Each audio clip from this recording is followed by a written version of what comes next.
Muito bom dia, meus amigos. Muito bom dia, meus irmãos em Cristo. Nós temos falado sobre milagres. O nosso Deus é um Deus de milagres. Na última célula, que foi antes do carnaval, nós falamos sobre o de repente de Deus. No episódio narrado lá em 2 Reis, capítulo 6, até o capítulo 7, que fala sobre uma profecia de Eliseu que declarou uma mudança total de realidade em 24 horas. Em 24 horas tudo estaria absolutamente diferente e ficou, né? Deus assim nos desafia com relação a crer que Ele não precisa de muito para fazer o que precisa ser feito. Num estalar de dedos, tudo pode absolutamente mudar. E hoje a gente vai falar sobre milagres ainda, mas vai pensar sobre milagres que precisam ser gerados. Todos os milagres vêm de Deus. É Ele quem realiza os milagres. É sempre, não há nenhum poder em nós, nenhuma capacidade em nós para gerar milagres. A gente fala sobre o poder da oração, mas o poder não está na oração. O poder não está em eu, naquilo que eu falo orando, naquilo que eu faço orando. O poder sempre está em Deus. Mas a oração me dá acesso a Deus. Então não é errado falar que há um poder na oração. Por quê? Porque se a oração me dá um acesso a Deus, e se nesse acesso Ele me diz, por exemplo, pedi, dar-se-vos-á, buscai e achareis, batei e abrir-se-vos-á, então eu entro em oração com uma confiança de que eu estou diante daquele que pode, de repente, mudar todas as coisas. E o Deus que pode fazer todas as coisas é o Deus que leva o profeta, por exemplo, Ezequiel, no lugar de impossibilidades, que era o vale de ossos secos, e falou para ele assim: olha, podem viver esses ossos? Ezequiel disse: Senhor, tu sabes. E Deus disse para ele: não, eu quero colocar palavras na sua boca. Você profetiza. Eu não trouxe aqui para você ficar de algum monte olhando para esse vale e me vendo e me ouvindo realizar a minha obra. Não, eu chamei você aqui para você participar dela. Fala, profetiza. A palavra profética é uma palavra criativa, uma palavra que cria onde não existe, né? A gente vai falar hoje sobre Elias, e Elias chegou fez uma declaração: olha, não vai chover até uma palavra minha em contrário. Então, o que ele estava criando? Criando uma nova realidade sobre a nação inteira. Não, tudo estava normal, tudo ia acontecer normal, a vida ia seguir normal, mas a palavra de Elias, revestida do poder de Deus, muda o cenário. E por 3 anos e meio não choveu. Então, da mesma forma, Deus colocou uma palavra profética na boca de Ezequiel, e Ezequiel vai lá e profetiza aquele vale de ossos secos, e aquele vale se transforma em um exército. Ele profetiza de novo, o Espírito vem sobre ele. Isso está lá em Ezequiel 37. O Espírito veio sobre aquele exército e gera vida naquele exército, ou seja, Deus chamando os seus servos para trabalharem com Ele. A palavra que Deus coloca na boca dos seus servos, a autoridade que Deus dá aos seus servos, gera o milagre que Deus quer realizar. Então, nós fomos chamados não só a ficar esperando que o milagre aconteça, mas fomos chamados a gerar o milagre em oração. gerar o milagre em oração. No texto de 1 Reis, capítulo 18, esse texto vai contar lá aquele episódio do Monte Carmelo.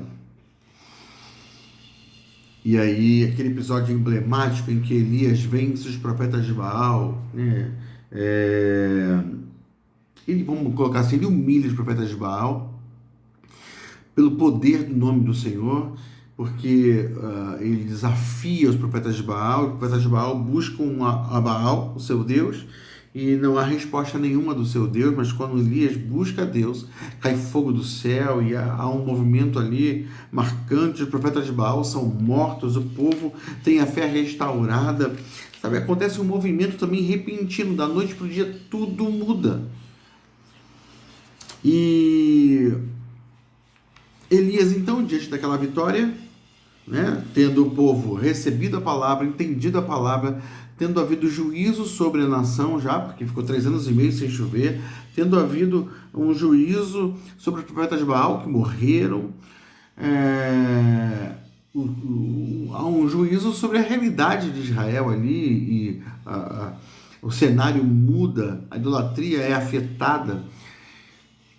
Então, diante disso, Elias vai concluir, pronto, agora pode chover de novo. E aí, ele tem andado em obediência à palavra de Deus desde o início. Ele podia, naquele momento, só orar e pedir, Senhor, agora tá bom, manda chuva. Mas ele não faz uma oração qualquer, ele só diz para Acabe, ela vai comer, vai se alimentar, e porque, olha, tá vindo chuva por aí, eu já ouço o ruído de grande chuva. Aí Elias vai lá para o monte, né? O texto está aqui de 1 Reis 18, 41 a 45. Elias disse a Acabe, vá comer e beber, pois já ouço barulho de chuva pesada. Então Acabe foi comer e beber, mas Elias subiu até o alto do Carmelo, dobrou-se até o chão e pôs o rosto entre os joelhos. Vá e olhe na direção do mar, disse ao seu servo. E ele foi e olhou. Nada há. Não há nada lá, disse ele. 7 vezes Elias mandou, volte para ver. Na 7ª vez o servo disse, uma nuvem tão pequena quanto a mão de um homem está se levantando do mar. Então Elias disse, vá dizer a Acabe, prepare o seu carro e desça antes que a chuva o impeça. Enquanto isso, nuvens escuras apareceram no céu e começou a ventar e a chover. E Acabe partiu de carro para Jezreel. Então, o que acontece? Elias está se movendo na palavra do Senhor desde o início, ele liberou uma palavra, o céu reteve a chuva, ele está se movendo na profunda autoridade, e agora ele poderia fazer como fez a primeira vez, quando ele disse a Acabe, não vai chover, agora ele diz a Acabe, a partir de agora vai chover. Mas Elias, ele vai gerar em Deus esse milagre. Ele disse para Acabe, ó, tem chuva vindo aí, ouço o barulho de grande chuva. Mas imediatamente ele vai para o monte e se ajoelha e fica insistindo em oração. Ele vai orar e manda o seu jovem, o seu servo, o seu discípulo, até o horizonte para olhar na direção do mar. O discípulo vai lá e não vê nada. O discípulo volta e ele fala, vai lá de novo. E ele continua orando. O discípulo volta, não tem nada, ele vai lá de novo. Por 7 vezes aconteceu isso. Na 7ª vez, quando o discípulo dele se aproxima dele e diz, olha, bom, eu preciso informar, né? Tem uma pequena mudança, uma mudança bem simplesinha. Lá no horizonte eu vi uma nuvem do tamanho da mão de um homem.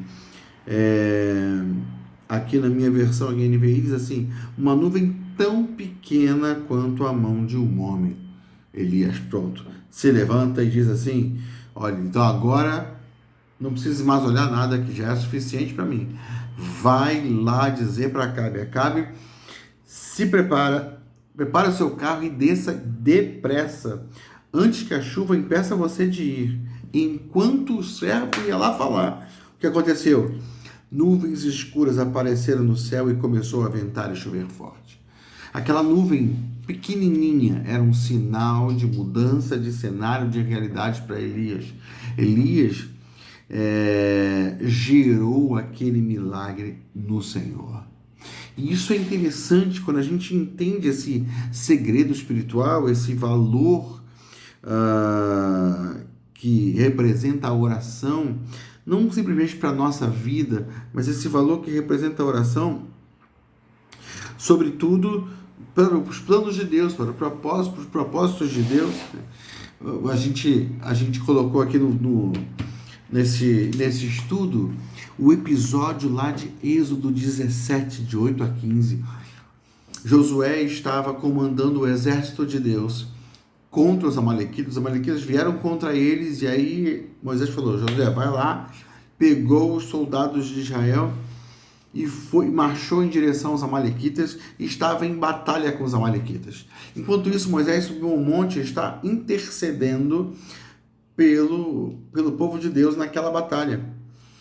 Só que quando Moisés começou a cansar, né? Quando os braços de Moisés começaram a cansar e ele foi abaixando o braço, ele percebeu que acontecia algo estranho. O exército de Israel começava a perder a batalha. E aí aquilo de repente deveria dar uma aflição nele, mas está perdendo. E ele tomava fôlego de novo e voltava a orar, e quando ele levantava as mãos, o exército de Israel voltava a vencer, voltava a ganhar a guerra. Mas novamente ele cansava os braços e abaixando os braços, o exército de Israel ia perdendo a guerra. E em algum momento Moisés notou que enquanto ele se mantinha com as mãos para o alto, intercedendo, ministrando sobre o povo de Israel, o povo de Israel vencia a batalha.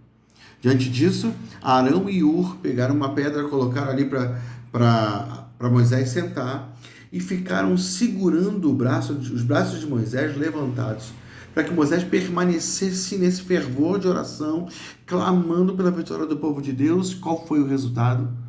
O povo de Deus venceu completamente os amalequitas. Veja, aquele povo que estava ali era o povo da promessa. Deus havia falado que eles iam herdar uma terra. Os amalequitas não teriam poder de parar o povo de Deus.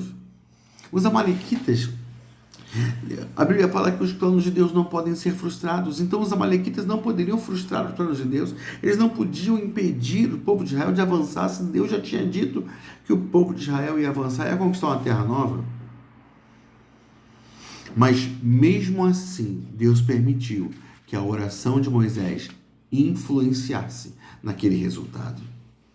Então Moisés estava ali com as mãos estendidas, gerando um milagre, gerando a vitória do povo de Israel em oração. Não era Moisés que gerava pelo poder de Moisés, mas era pela intercessão que ele fazia. Ele chamava à existência o agir de Deus naquela realidade. Sabe, Tiago fala uma coisa muito importante para nós. E de forma muito interessante, Tiago vai usar, nesse texto que nós vamos ler, o próprio episódio lá de Elias. Ele vai dizer assim, Tiago 5, 13 a 18. Entre vós há alguém que está doente, ou está sofrendo, que ele ore. Ore por ele. Há alguém que se sente feliz, que ele cante louvores. Entre vocês há alguém que está doente, que mande chamar os presbíteros da igreja, para que estes orem sobre ele e o unjam com óleo, em nome do Senhor. A oração feita com fé curará o doente. O Senhor o levantará. E se houver cometido pecados, ele será perdoado. Portanto, confessem os seus pecados uns aos outros e orem uns pelos outros, para serem curados. A oração de um justo é poderosa e eficaz. Elias era humano como nós. Ele orou fervorosamente para que não chovesse. Não choveu sobre a terra durante 3 anos e meio. Orou outra vez e os céus enviaram chuva e a terra produziu os seus frutos. Meus irmãos, se algum de vocês se desviar da verdade, não, para por aqui, até o 18. Então, o que o texto está falando para nós? Tem alguém sofrendo? Ore por ele. O que significa isso? O profeta de Deus, o homem de Deus, o apóstolo, um líder na casa de Deus, na igreja do Senhor, como era Tiago, está desafiando a gente a entender que a nossa oração gera influência, tem influência sobre a vida das pessoas, sobre os cenários que nós vivemos, que as pessoas que ao nosso redor estão vivendo. Através da oração a gente pode mudar realidades. Ele está estimulando a gente, olha, tem alguém sofrendo, ore por ele. Por quê?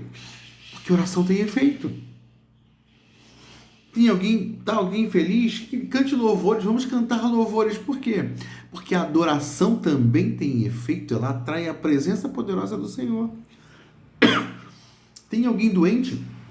Chama os presbíteros, orem por ele. A oração da fé salvará o enfermo. Diz aqui, a oração feita com fé curará o doente e o Senhor o levantará.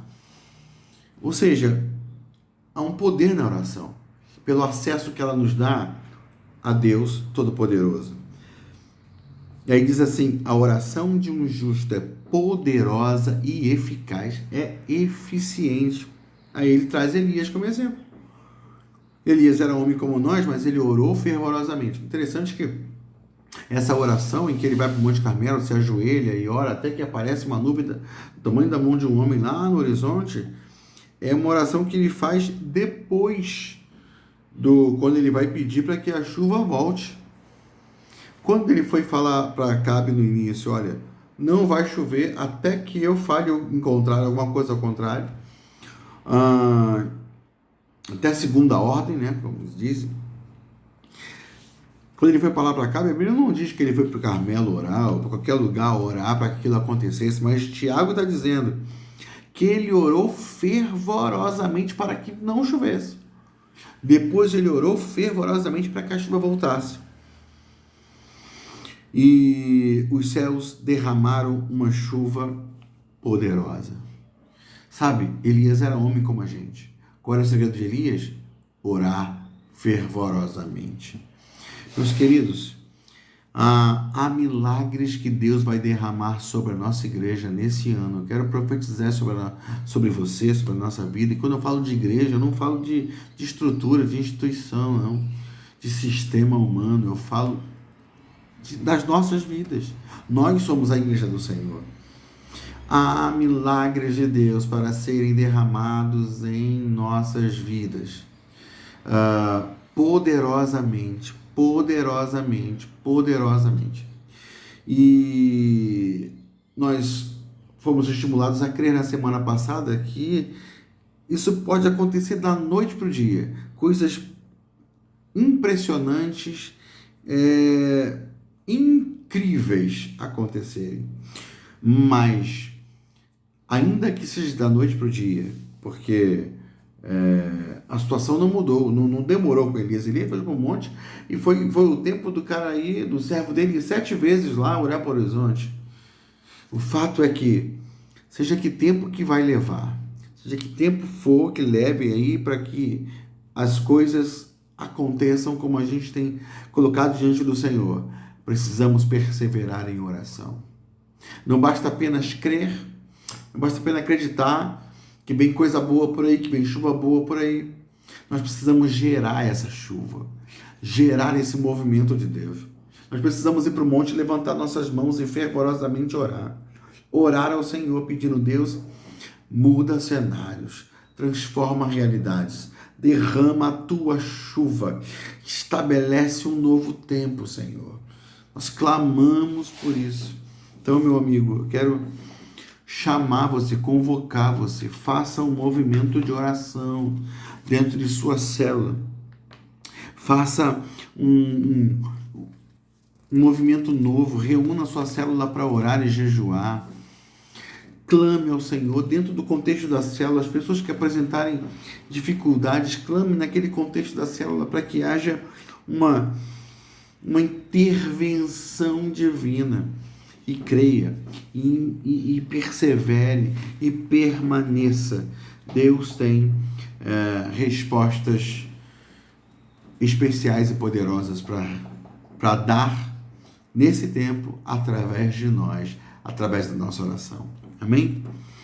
Tem aqui uma proposta de que todas as células criem um caderno de oração.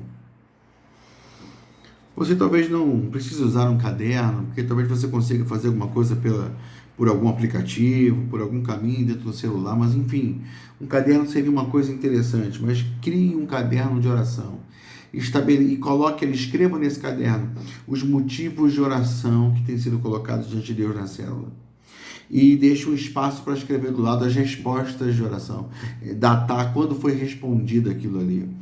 Então, prepare um caderno de oração e estejam orando por isso, não só por vocês, não só por nossa necessidade, mas pela vida da igreja, pelo avanço da igreja, pela prosperidade da igreja. Então, ore ao Senhor e gere em Deus, através da oração, esses milagres. Amém, meu querido? Meus queridos, Deus abençoe vocês. Deus abençoe a célula de vocês nessa semana. Que seja um tempo de crescimento, de fortalecimento no Senhor. Vamos para frente. Deus é conosco. Deus tem portas especiais para abrir diante de nós. Deus abençoe você, meu querido.